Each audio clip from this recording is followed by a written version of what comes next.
This looks more like the Venn diagrams that you have worked with before. But this is a Venn diagram that, because there's no overlap between those two things, either it rains or it doesn't rain, and it's all outside here. The part that's shaded, if this circle represents event A, it rains. The rest of it, this is the rest of the possibilities, or it doesn't rain. It's outside there. There's no overlap between the two. We're going to look at things where there are overlap between the two in a second here. But for now, there's no overlap. All right? So that's one kind of part of related events, is this complement, A and not A. The second one here is this events that are related with and. So we have not, that's this part. We have and, that's this part. And then this one's going to be or down here. This is the first kind of place where you have to start putting it together in your mind and keeping track of the differences between these things. If we ask, what's the chance that the card is red and it's a jack? Where is that on that picture, and what is its probability? When we had and before, we thought, well, we multiply things, we don't add things. It's going to be more complicated when you deal with probability when there's this. Where are those on here? We're still just getting it by counting. We're not going to start doing multiplying or anything like that. Where is it on here? How many cards is it out of the 52? There's 2 of them only, right? And where are they? Here's the red jacks right there, right? That's the overlap between the two. It doesn't really look very purple, but it should be the part that's, if that's blue and that's pink, then it should be the purple part in between there. There are 2 out of 52, right? 2 out of 52. This is the overlap. Okay, the overlap between the two.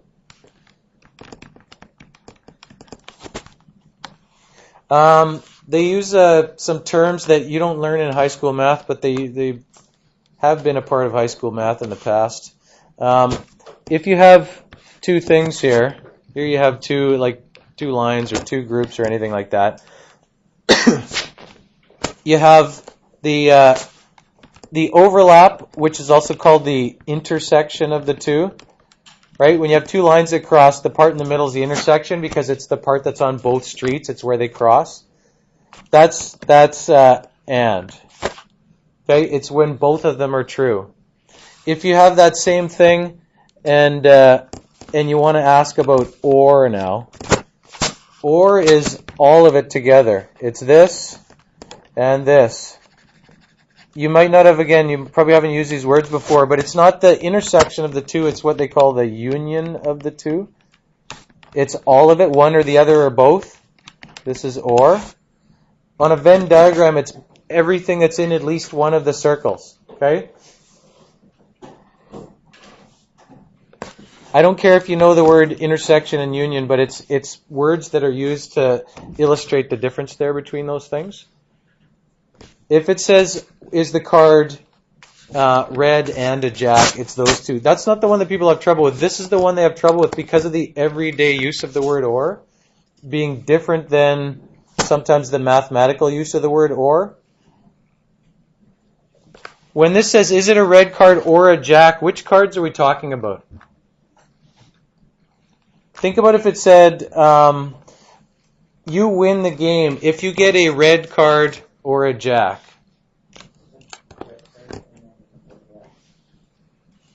Yeah, and or, you could think about it, right? Like sometimes we use the word and or, meaning one or the other or both, right? All of that stuff's included, everything. The overlap, one, the other, all of that stuff. If you counted all these up, how many are there out of 52? There are how many? Oops. Are you sure there's 30? It is 26 plus, if you do 26 plus, well, you have to think about it, and this, you can develop a rule for yourself here. You can't really get rid of that. I'll have to re-highlight it. How many things did I just highlight in pink there? Do you need to see that again? I highlighted 26. How many did I just highlight with blue here?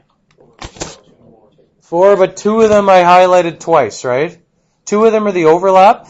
If you just add if I add this 26 and this 4, I get 30, but I've counted the middle ones twice. Okay? It's actually only how many? 28. The way you can get that, if you want to kind of look ahead here at the shortcut, is if you add the two individual ones, but then subtract the overlap. If you do 1 plus other minus overlap, or in other words, you right now we're just doing it by counting. The rule is going to be, though, we're going to look at a shortcut for it, and the rule is going to be take one, take the other, and subtract the overlap. All right? At this point, all I want you to know is where it is on the Venn diagram and what we're talking about. Okay, so we don't want to get too far ahead of ourselves as to the shortcut here. Less people have trouble with the word "and" mathematically because it means the same thing as when you talk in everyday language. If somebody says, "Do you play hockey or basketball?" If they say, "Do you play hockey and basketball?" The only people who can say yes to that are the people who are in here, right? This part. If A is hockey, B is basketball. To say yes to this, you got to be in the center there. If somebody says, "Do you play hockey or basketball?" What does that mean? If somebody was here, what would that mean? They play which sports do they play if they're in this section? They just play hockey but not basketball, right? What do they answer to that question if someone says, "Do you play hockey or basketball?" They say yes. What if somebody's over here? They play basketball only, but do they say yes to that question? Yeah, they do, right? What about somebody in here? They do. The answer yes to that anywhere in here, right? People get confused mathematically because they start to think, well, wait a sec, if you do both, you're not included in this. It's really not staying there, right? All of that's shaded. Everything in here. You don't. If someone says, "Do you play hockey or basketball?" you don't say, "Oh, no, I play both," right? Sometimes in everyday language, or means one or the other, but not both. Kind of in what you would call an exclusive sense. We can use or in the exclusive sense, as in, would you like fries or salad? That's the exclusive sense of the word or. Would you like fries or salad? The understanding is there, you get one or the other, right? The inclusive sense is, do you play hockey or basketball, right? And we use it both ways when you speak in everyday language. And people just understand from the situation which sense it is. Do you play hockey or basketball?